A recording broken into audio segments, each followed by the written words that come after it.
안녕하십니까? 만나서 반갑습니다. 소중한 나, 무한 행복, 소나무 시간입니다.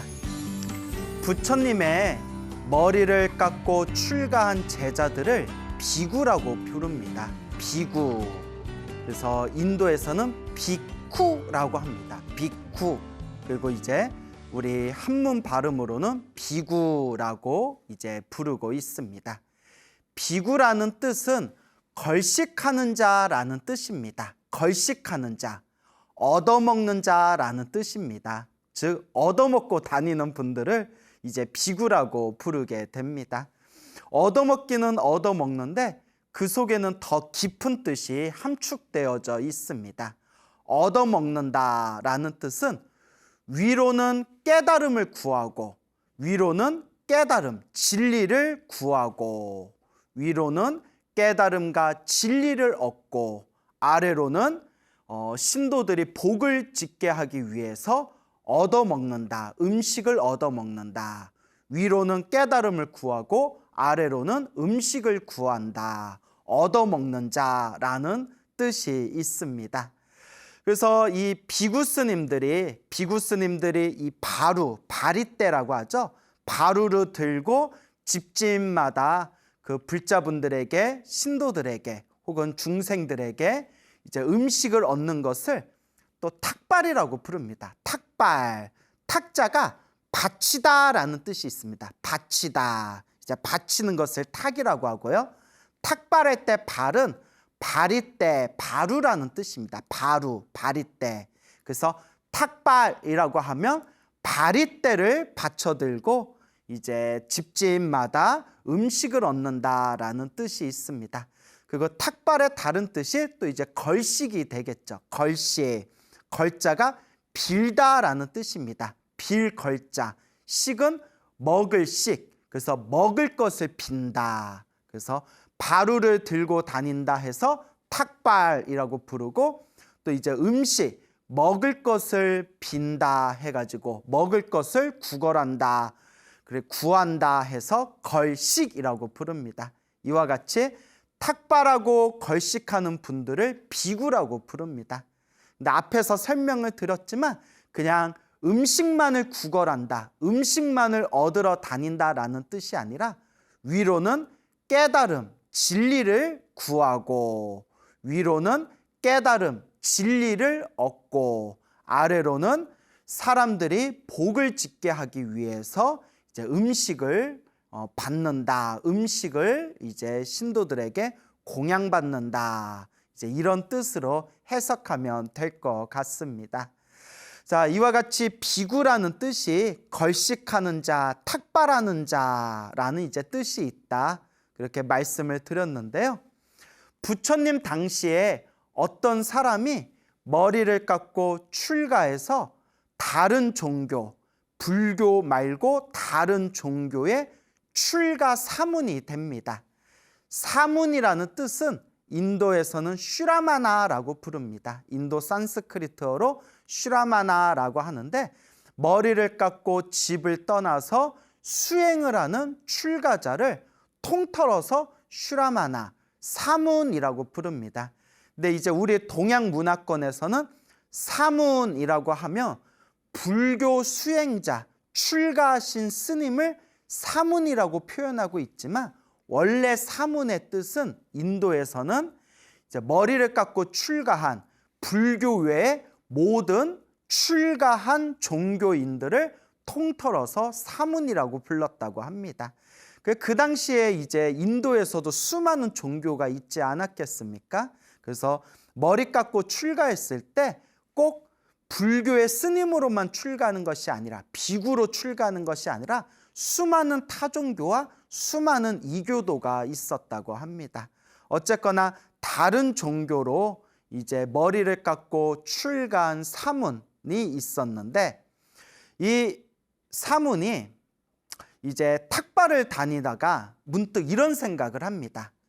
저 불교에서는 탁발하는 사람, 머리를 깎고 출가해서 탁발을 하는 사람을 비구라고 부른다. 나도 지금 탁발하고 있으니까 나도 비구네? 이런 생각을 일으키게 됩니다. 불교에서는 이렇게 탁발하는 분, 걸식하는 분들을 비구라고 부르는데, 나도 비록 부처님 제자는 아니지만 집에서 나와서 이제 출가를 해가지고 이렇게 그릇 하나 들고 탁발을 다니니까 나도 비구 아니냐? 나도 비구다. 그래서 부처님께 찾아갑니다. 부처님께 찾아가서 부처님께 이렇게 말씀을 드립니다. 부처님의 제자들은 탁발을 다닙니다. 탁발을 다니면서 걸식을 합니다. 그래서 비구라고 부릅니다. 저도 탁발을 하고 걸식을 하니까 저도 비구입니다. 라고 부처님께 이야기를 합니다. 그때 부처님께서 그 이야기를 듣고 그 사문에게 이렇게 말씀하십니다. 아니다. 사문이여. 그것은 비구가 아니다. 잘못된 생각을 가지고 어리석은 짓을 하는 사람은 비구가 될 수가 없다. 진정한 비구는 수행하는 자, 정진하는 자, 수행하는 사람이 진정한 비구이다. 그래서 오온이 무상하고 괴롭고 영원한 것이 아니다. 고정된 실체가 없다. 영원한 것이 아니고 괴롭고 고정된 실체, 나라고 할 만한 것이 없다. 라는 것을 꿰뚫어 보아야, 통찰해야, 깨달아야 진정한 비구라고 할 수 있다라고 부처님께서 말씀하십니다. 자, 부처님께서 금방 이렇게 말씀하셨잖아요. 탁발한다고 해서 다 비구가 아니다. 잘못된 생각을 가지고 살아간다면 그것은 진정한 비구가 아니다. 그러면 진정한 비구는 뭐라고 했죠? 수행하는 자, 수행하는 사람. 그래서 오온이, 5가지의 덩어리, 오온이 무상하고 괴롭고 고정된 실체가 없다라는 것을 꿰뚫어 봐야, 통찰해야, 깨달아야 진정한 비구라고 할 수 있다라고 말씀을 하십니다. 자, 여기서 오온이라고 했죠. 오온은 불교에서 말하는 육체와 정신을 5가지로 분류하면 오온이 된다고 합니다. 그래서 색, 수, 상, 행, 식 5가지 덩어리 해서 육체와 정신을 5가지로 분류하면 오온이 된다고 말을 합니다. 그래서 여러분들 우리 불자라면 반드시 외워야 되는, 기본적으로 모두 다 암기하고 있는 반야심경에 보면 관자재 보살이 깊은 반야바라 밀다를 행할 때 오온이 모두 공함을 비추어 보고 온갖 괴로움에서 건너느니라 라는 구절이 있지 않습니까? 관자재 보살 행심 반야바라 밀다시 조견 오온 개공. 오온이라는 게 반야심경에도 딱 나오죠.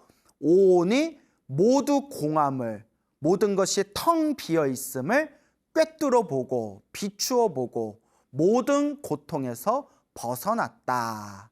그래서 이 오온, 색, 수, 상, 행, 식, 이것이 영원하지 않고 무상하고, 무상하다는 것은 영원하지 않고 괴롭고, 그리고 무아, 나라고 할 만한 고정된 실체가 없다라는 걸 꿰뚫어 봐야 된다라고 부처님께서 설법하고 계십니다. 자, 오온이라고 할 때 색수 상행식이라고 했죠. 색이라는 것은 요 몸뚱아리, 물질, 요 몸뚱아리를 뜻합니다. 육체, 물질로 이루어진 이 몸뚱아리를 색이라고 하고요. 그리고 몸뚱아리가 있으면 좋은 느낌, 싫은 느낌, 좋지도 싫지도 않은 느낌이 있겠죠. 그 느낌을 수라고 합니다. 수. 그리고 느낌이 있으면 그 느낌에서 파생되어지는 생각이 있죠. 생각. 이렇게 이미지가 떠오르거나 어떠한 언어가 떠오르는, 언어라든가 이미지라는 어떠한 생각. 이것이 상입니다. 상. 그래서 생각할 상이라고 하죠. 상. 그리고 이런 생각들이 복잡한 그런 어떤 복잡한 정신적인 의지작용을 일으키면 그것을 행위라고 부릅니다. 그래서 우리는 흔히 생각에 꼬리에 꼬리를 무는 생각의 흐름들을 행위라고 흔히 이제 표현을 합니다.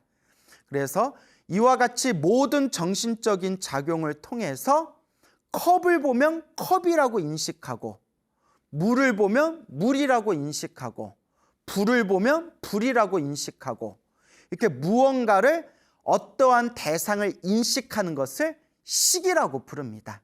그래서 색, 수, 상, 행, 식, 육체와 정신작용을 5가지로 통틀어서 오온, 색수, 상, 행, 식이라고 부릅니다.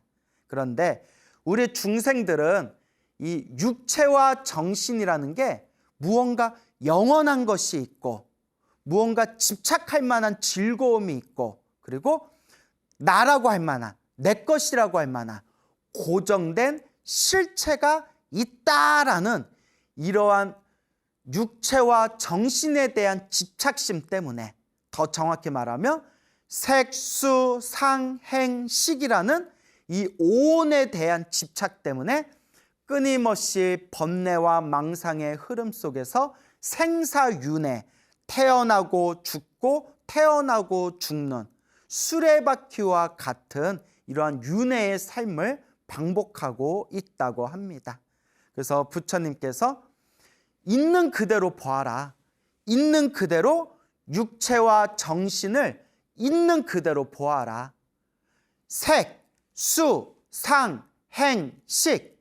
색, 이 몸뚱아리와 수, 느낌과 상, 생각과 행, 생각에서 펼쳐지는 의지작용과 식, 무언가를 인식하는 이 복잡한 정신작용인 식, 이 5가지를 있는 그대로 바라보고 비추어 보고 꿰뚫어 봤을 때 영원한 것은 없고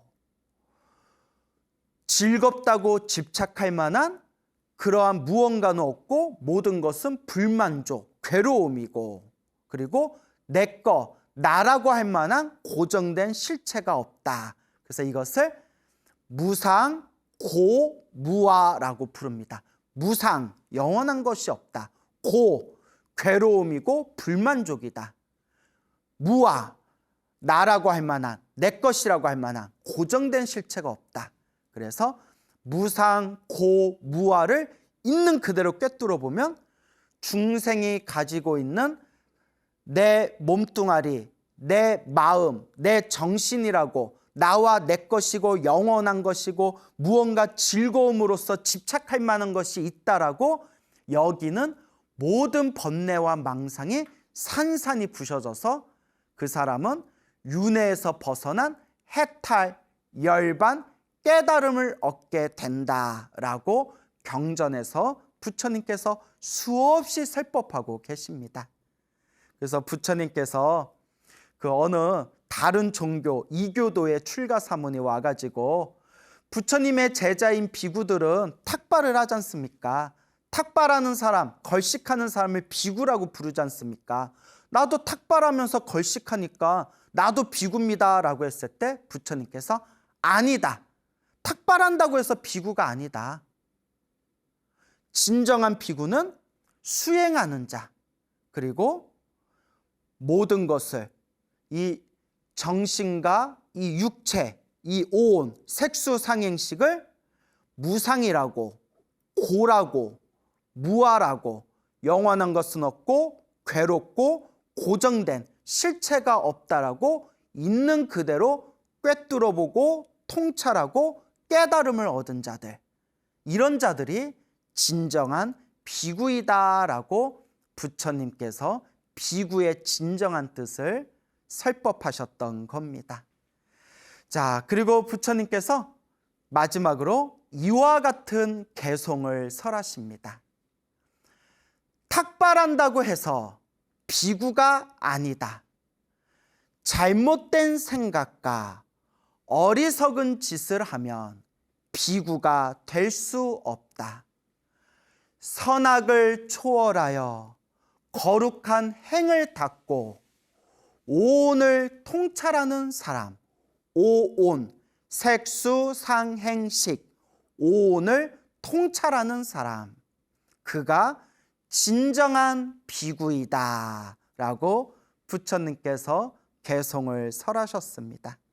그래서 껍데기로, 그냥 껍데기로 머리 깎고 그냥 이렇게 누더기 옷을 입고 그렇게 그릇 하나 바리떼를 들고 사람들한테 탁발 다닌다고 해서 그것은 비구가 아니다. 마음으로 깨달음을 얻지 못하고 마음으로 수행하지 못하고 그냥 그릇만 들고 얻어먹으러 다니는 사람들은 그냥 거지일 뿐이지, 그냥 거지일 뿐이지 수행자, 비구가 아니다. 탁발한다고 해서 비구가 되는 것이 아니라 수행을 하고 이 오온이 본래 영원한 것이 아니고 괴로움이고 고정된 실체가 없다라는 것을 통찰해야 진정한 비구이다라고 부처님께서 그렇게 간곡하게 법을 설하신 겁니다. 또 부처님 당시에 있었던 일입니다. 부처님 당시에 수많은 종교들이 있었지 않습니까? 그 부처님 당시에 인도에도 수많은 종교들이 있었는데 타종교, 이교도들은 이제 신도들에게 공양물을 얻으면 신도들이 이제 음식을 보시하고 공양을 올리면 신도들을 위해서 축원을 해줬다고 합니다. 이렇게 공양을 얻으면 신도들을 위해서 그대가 항상 행복하기를, 그대가 항상 편안하기를, 그대의 수명이 오래도록 장수하기를, 그대가 가는 길이 항상 좋은 길이기를, 뭐 이런 식으로 그렇게 축원을 해줬다고 합니다. 그런데 부처님께서 깨달음을 얻으시고 이제 제자들을 받아들이시고 그리고 수많은 비구 스님들, 비구와 비구니 스님들이 이제 활동을 하시고 그렇게 초반에 20년 동안 부처님께서 불법을 전하시고 비구들이 세상에 나타난 뒤에 처음 20년 동안은 20년이면 상당히 긴 시간이죠. 왜냐하면 부처님께서 35살에 깨달음을 얻으시고 그리고 80살에 요 세상을 떠나셨으니까 45년 동안 설법을 하셨잖아요. 45년 중에서 첫 20년 동안은, 전반기 20년 동안은 비구들에게, 비구니들, 이 출가 수행자들에게 신도들에게 공양을 얻었을 때 축원을 하지 말아라 라고 그렇게 처음에는 이렇게 계율이 있었다고 합니다. 모르겠어요. 제가 본 책엔 그렇게 나오더라고요. 그래서 처음 20년 동안은 비구가 축원을 하는 것을 부처님께서 허락하지 않으셨다. 이제 이런 내용이 나옵니다. 근데 2년도 아니고 20년이면 상당히 긴 시간이잖아요. 자, 그런데 이게 오랫동안 시간이 흐르다 보니까 많은 신도들이 불만을 토로합니다. 아니, 다른 종교의 수행자들, 다른 이교도, 다른 종교인들은 우리가 이렇게 공양 올리면 그대가 편안하기를, 그대가 행복하기를, 그대가 오래 살기를, 그대가 가는 길이 항상 좋은 길이기를 이렇게 신도들의 마음을 울리는 좋은 축원을 해주는데 왜 부처님의 제자 비구들은 왜 우리가 아무리 공양을 올려도 왜 축원을 해주지 않느냐 이렇게 막 불만을 토로합니다. 그렇죠. 이제 신도들 입장에서는 이제 이렇게 뭐 스님들에게, 종교인들에게 뭐 이렇게 뭔가 이렇게 공양을 올리면 그래도 중생심에 뭐 기본적으로 우리 중생들이 탐욕과 성냄과 어리석음이 있잖아요. 좀 잘 먹고 잘 살았으면 하는 마음, 누군가 나에게 기분 좋은 달콤한 소리를 해줬으면 하는 마음, 그런 게 이제 중생들 마음에 다 깔려 있잖아요. 솔직히 말하면. 그러니까 이제 불만인 거예요. 아니, 우리가 스님들한테 이렇게 공양 올리면 비구 스님들이 좀 우리들을 다른 종교인들처럼 우리들을 위해서 좀 앞으로 이렇게 행복하고 좋은 일이 생길 것이다 라고 축원 좀 해주지. 왜 부처님 제자들은 축원을 안 해주지? 뭐 이렇게 이제 막 불만들이 막 터져 나왔대요. 그래서 이 이야기를, 이 신도들의 불만을 이 비구스님들이 부처님께 가서 있는 그대로 사실을 고합니다. 부처님께서 다 들으신 뒤에 부처님이 굉장히 합리주의자셨던 것 같아요. 당신만의 어떤 고집이나 그런 어떤 당신만의 집착, 그런 고정관념에 빠져 계신 분이 아니라 이제 옳고 그름을 명확하게 판단하시고 또 그때그때 어떤 상황과 조건 따라서 조금씩 융통성을 발휘하시던 분이었다라는 걸 경전 공부를 하다 보면 우리 부처님이 엄청 유도리가 있고 융통성이 있으시고 굉장히 합리주의자이셨던 분인 것 같다. 이런 걸 공부하다 보면 많이 느낄 때가 있거든요. 그러니까 부처님께서 이제 비구 스님들에게 자, 그대들이여 탁발을 해서 걸식을 할 때 공양을 올린 이 사람들에게 축원을 하는 것을 이제부터는 허락하노라 라고 부처님께서 이제 축원하는 것을 이제 허락을 하셨습니다. 그때부터 이제 부처님께서 허락을 하셨으니까 이제 집집마다 탁발을 하고 걸식을 할 때 사람들이 공양을 올리면 그 공양 올린 사람들이 편안하고 행복하기를, 그 사람들이 소원 성취하기를 그렇게 이제 스님들이, 비구와 비구니 스님들이 그렇게 탁발과 걸식을 하면서 그 공양을 올린 사람들에게 지극하고 정성스러운 마음으로 이제 축원을 해주기 시작합니다. 그렇게 이제 축원을 하기 시작하니까 신도들이 너무나 기분이 좋은 거예요. 그러니까 이게 중생들 마음은 어쩔 수 없어. 내가 정말 요 스님이 너무 좋아서 그냥 막 아무런 대가 없이 아무런 조건 없이 스님에게 공양을 올렸다 하더라도 그래도 웬만한 중생들은 스님이 그래서 나를 좀 알아봐주고 내 마음 좀 알아봐주고 그래도 내 이름 석자라도 아무개 홍길동 행복하여 지이다 뭐 이렇게 축원해주면 그래도 기분이 좀 좋은 거는 중생들 마음이잖아요. 우리 스님들은 뭐 그런 걸 별로 연연 안 하는데 또 바깥에서 실제로 이렇게 의식주의 어떤 그런 문제라든가 인생을 살아가면서 수많은 일들을 겪고 있는 분들은 그런 스님들의 뭔가 의지가 될 수 있는 앞으로 행복하게 살게 될 겁니다라는 축원에 대해서 굉장히 의미부여를 많이 하는 건 사실이거든요. 요 청정하신 비구 스님들이 공양을 받을 때마다 정성스럽게 그 시주들을 위해서 축원을 해주니까 공양물이 더 많이 들어오는 거예요. 신도들이 막 기뻐가지고 우리가 막 신심이 난다 표현하죠. 막 신심이 나가지고 한 번 줄 거 축원해 주니까 아유 스님 요것도 가져가세요. 요것도 올릴게요. 공양 요것도 올릴게요. 이렇게 이제 막 신도들이 기분을 좋아하는 거예요.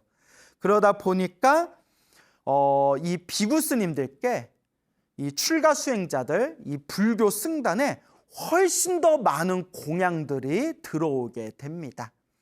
이걸 이제 주변에서 바라보던 이교도들이, 타종교의 이 교도들이 엄청난 질투와 시기심을 느끼게 됩니다. 으이씨, 비구들이 축원을 하면서부터 공양물이 저쪽으로 더 많이 가고 있어. 우리 공양물이 줄어들고 있어.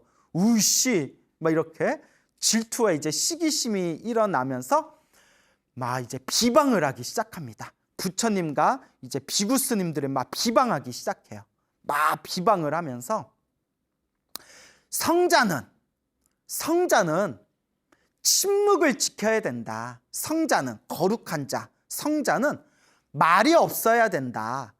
그런데 저 비구들은 왜 저렇게 말이 많냐? 아마 축원을 좀 길게 해줬나 봐요.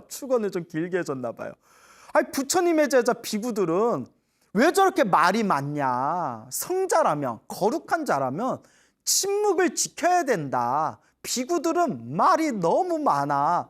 이런 식으로 이제 막 비방과 비판이 이제 들어오게 됩니다. 그러니까 부처님께서 이 다른 이교도들의 그런 비방의 소리를 다 들으시면서 우리 부처님은 칭찬을 들으셔도 마음에 흔들림이 없으시고 수많은 욕설과 비방과 비판을 들으셔도 마음에 흔들림이 없으시다라고 경전에 나옵니다.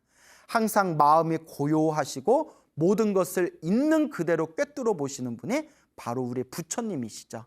부처님께서 수많은 이교도들의 그런 비방의 소리를 싹 들으시면서 이제 부처님께서 다음과 같이 제자들에게, 수많은 비구들과 수많은 불자들에게 다음과 같은 개송을 설하십니다. 어리석은 자가 침묵을 지킨다고 해서 성자가 아니다. 지혜로운 자는 선을 취하고 악을 버린다. 그가 진정한 성자이다. 라고 개송을 설하십니다. 어리석은 자가 말 안 하고 침묵을 지킨다고 해서 그것이 과연 성자이겠냐? 그것은 진정한 성자가 아니라는 것이죠. 진정한 성자는 지혜로움을 가지고 선을 갖추고 악을 버릴 수 있는 사람, 선을 닦고 악을 버리고 멀리하는 사람, 그것이 바로 진정 거룩한 사람, 바로 성자이다라고 부처님께서 설하신 겁니다. 그래서 저도 이제 우리 불교에서도 항상 사시불공 할 때마다 사찰에서 이렇게 수많은 시주들을 위해서 이제 매일 사시불공 할 때마다 수많은 스님들이 이 세계 평화, 남북 통일, 일체 모든 중생 행복하기를 발언하면서 그런 불자들의 이름 한 분 한 분, 시주들의 이름을 한 분 한 분 불러드리면서 이렇게 정성껏 우리가 축원을 올리지 않습니까? 근데 여러분 명심하셔야 되는 게, 스님들이 꼭 축원을 하지 않아도 내가 지은 보시의 공덕은 그대로 자기가 받습니다, 여러분. 그래서 간혹 너무 그런 축원이나 이름 석자에 집착하시는 분들 중에서 이렇게 신도들 숫자가 너무 많고 이렇게 종무소 직원이 신도들이 막 이렇게 많다 보니까 타이핑할 때 실수를 해가지고 이렇게 신도님 이름을 이렇게 빼먹을 때가 있거든요. 그러면 이제 신도님들 입장에서 그게 엄청나게 서운한 거예요. 서운할 수 있죠. 오랜만에 절에 와가지고 기도 올렸는데 주지스님이 이렇게 축원하시는데 내 이름만 쏙 빠져버리면 엄청 서러울 수가 있죠. 서러울 수가 있는데 서운한 거는 서운한 거고 너무 분노하거나 화를 내지 않으셔도 돼요. 왜냐하면 부처님은 다 아셔요. 그렇죠, 여러분? 부처님은 모든 걸 다 아셔요. 무슨 산타클로스 할아버지도 아니고 착한 앤지 나쁜 앤지 하여튼 다 아신대요. 예. 자, 그렇기 때문에 부처님은 모든 걸 다 꿰뚫어 보시기 때문에 내 이름 석자가 빠지고 축원을 했다 하더라도 내가 공양 올리고 내가 복을 짓고 선업을 짓고 공덕을 지은 것은 그대로 내가 받습니다.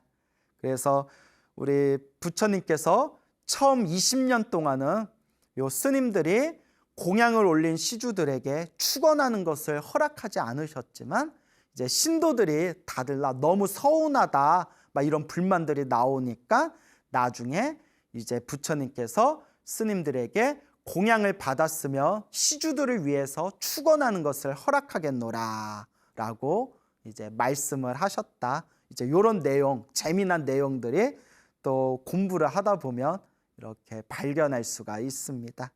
그래서 우리가 이렇게 부처님의 가르침을 닦아 나아가면서 항상 복과 선업과 공덕을 닦아 나아가는 것, 그리고 이렇게 복과 선업과 공덕을 닦으면서 누가 알아주든 안 알아주든 누가 알아보든 못 알아보든 인과 업보의 가르침에 의해서 내가 지은 업은, 내가 지은 선업은 반드시 내가 받게 된다라는 것을 꼭 명심하시길 바랍니다.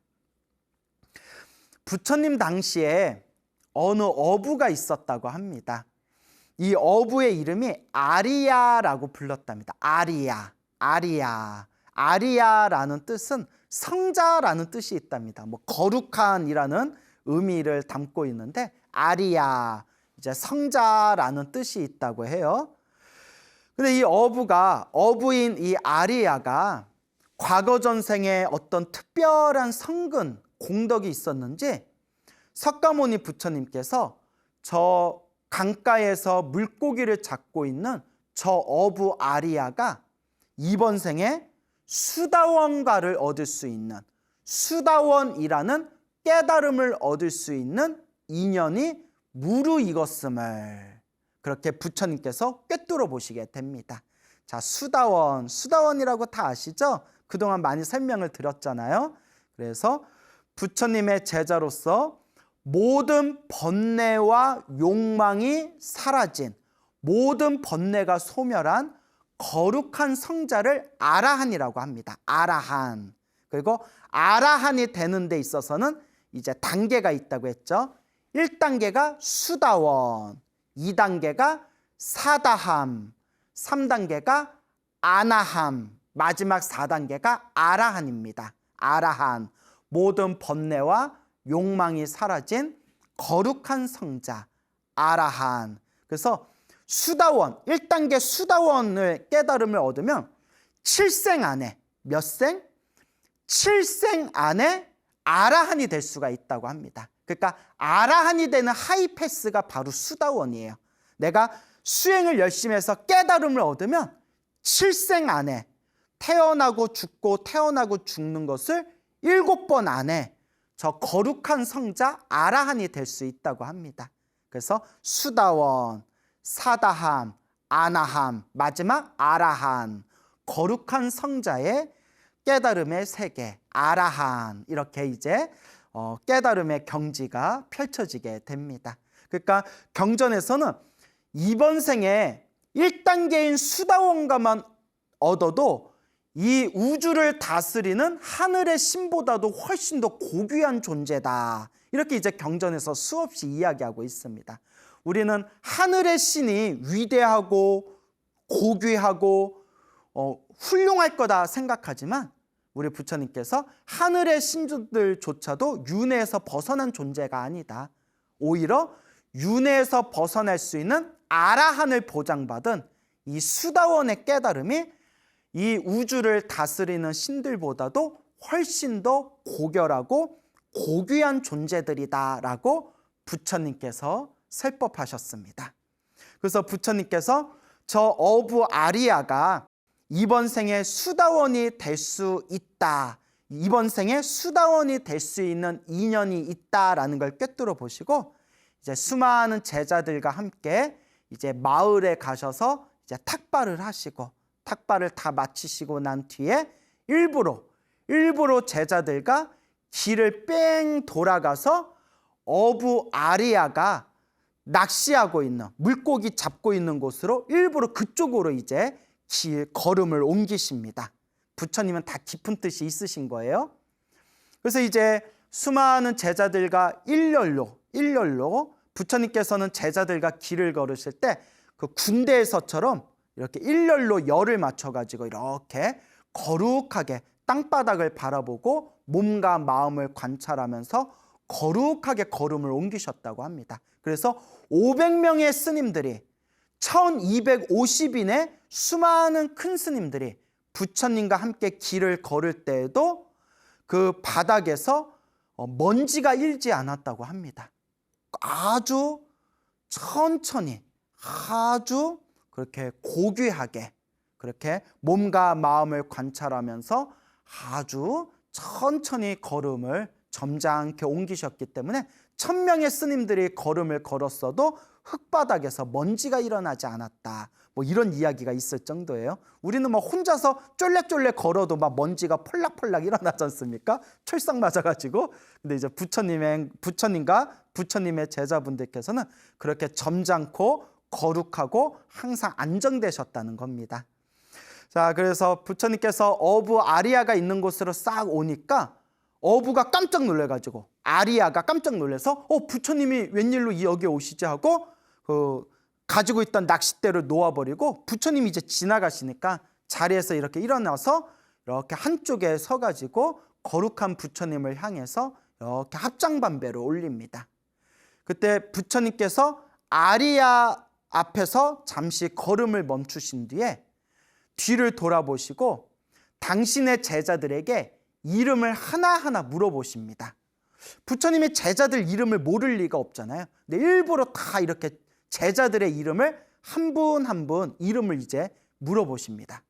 그대의 이름은 무엇이냐? 예, 저는 사리불입니다. 그대의 이름은 무엇이냐? 예, 저는 목걸련입니다.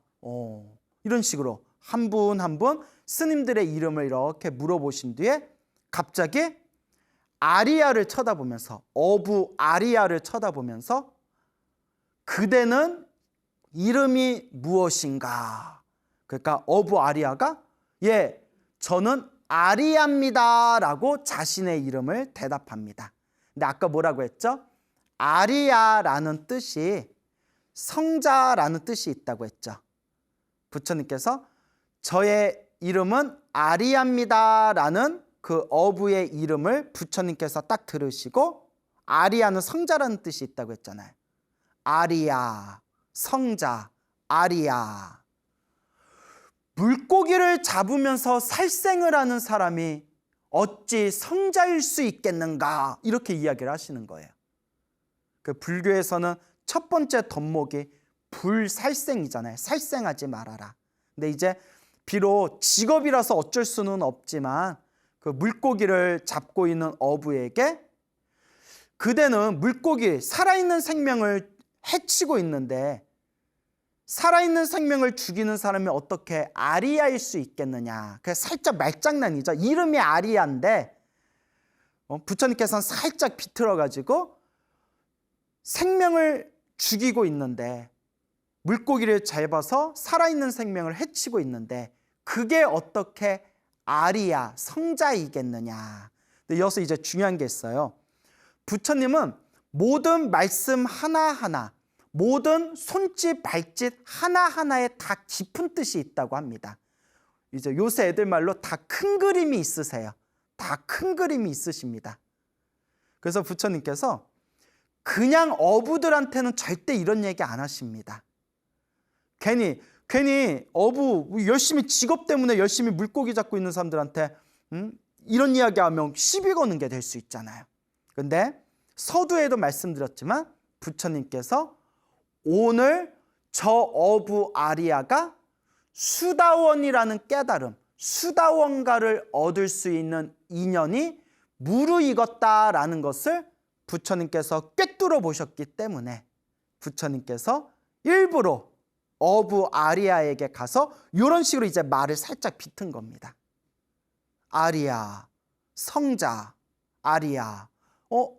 생명을 해치는 사람이 어찌 아리아, 성자일 수 있겠는가? 그러면서 뭐 어쩔 줄 몰라 하는 어부 아리아에게 부처님께서 이와 같이 개송을 설하십니다. 생명을 해치는 사람은 성자가 아니다. 모든 생명을 해치지 않는 사람, 그가 진정한 성자이다 라는 개송을 딱 듣는 순간 그 자리에서 어부 아리아가 아라한이 되는 4단계의 깨달음 중에 첫 번째 깨달음, 수다원가를 증득하게 됩니다. 이른바 성인의 경지에 들어오게 된 거죠. 근데 참 놀라워요, 여러분. 사실 사람을, 생명을 해치는 사람은 성자가 아니다. 모든 생명을 해치지 않는 사람, 그가 진정한 성자이다. 사실 이게 별 내용 없잖아요. 사실 아무리 생각해도 뭐 특별한 내용, 어려운 내용이 없잖아요. 그런데 그냥 이렇게 별로 특별하지도 않고 어렵지도 않은 이런 내용을 그냥 귀로 들은 것만으로도 그 자리에서 수다원이라는 엄청난 깨달음을 바로 얻게 됩니다. 이것이 바로 선근이라고 합니다. 착할 선, 뿌리 익은. 그러니까 이미 과거 전생에 어부 아리아는 과거 전생 혹 다른 부처님 시대 때 이미 선업과 공덕을 닦은 착할선, 뿌리 익은 착한 뿌리가 있었다는 거예요. 이미 전생에 어느 정도 닦아놨기 때문에 이번 생에 석가모니 부처님을 만날 수가 있었고, 석가모니 부처님의 그런 별로 특별하지도 않고 심오하지도 않은 그런 아주 간단하고 아주 시시하기 짝이 없는 이런 심심한 법문, 짧은 법문을 그냥 들은 것만으로도 그 자리에서 수다원이 될 수가 있었다. 이게 바로 성근입니다. 착할선, 뿌리 익은. 그래서 여러분, 우리가 불교 경전을 공부하다 보면 부처님께 법문을 듣고서 그 자리에서 바로 아라한이 되거나 깨달음을 얻거나, 그냥 7살짜리 어린애가 조금만 수행했는데도 막 아라한이 되었거나, 이런 엄청 기가 막힌 내용들이 엄청 많이 나오거든요. 근데 그와 같은 내용들의 한결같은 패턴이 뭐냐면, 저 사람은 과거 전생에 닦았던 사람이다. 과거 전생에 이와 같은 공덕을 닦았기 때문에 이번 생에 저와 같이 빨리 깨달음을 얻을 수 있었던 것이다. 그러니까 전생에 닦았던 것을 있는 그대로 이번 생에 자기가 다 받아먹는 거예요. 자, 여기서 우리 불자님들이 명심해야 되는 게, 우리가 지금 이번 생에 부처님의 가르침을 공부하고, 부처님의 경전을 공부하고, 부처님의 법문을 공부하고, 안으로 참선하고 명상하고 염불하고 수행해서 지금 이 순간 이번 생에 깨달음을 얻지 못했다 생각이 되더라도 이것은 결코 허투루 사라지는 것이 아니다. 내가 이번 생에 수행한, 공부한, 수행 정진한 모든 복과 선업과 공덕과 이 착한 뿌리가 그대로 남아서 이것이 미래 세상에 우리가 완전한 깨달음을 얻는데 소중한 씨앗이 되는 것이다 라는 것을 명심하시기 바랍니다. 그래서 오늘 진정한 비구란 무엇인가, 진정한 성자란 무엇인가, 진정한 수행자란 무엇인가에 대해서 그냥 짤막짤막한 이야기 그렇게 몇 가지를 전해드렸습니다. 그래서 항상 명심해야 되는 것은 결국 불교의 핵심은 이 마음을 닦는 것, 이 마음을 잘 닦는 것이 바로 불교의 핵심이다라는 것을 꼭 명심하시기 바랍니다. 여러분, 행복해지고 싶습니까? 행복한 삶을 창조하고 싶습니까? 복을 지으십시오. 선업을 지으십시오. 공덕을 쌓으십시오. 복과 선업과 공덕의 힘이 여러분들을 진정한 행복의 길로 이끌어 줄 것입니다. 여러분, 성불하십시오.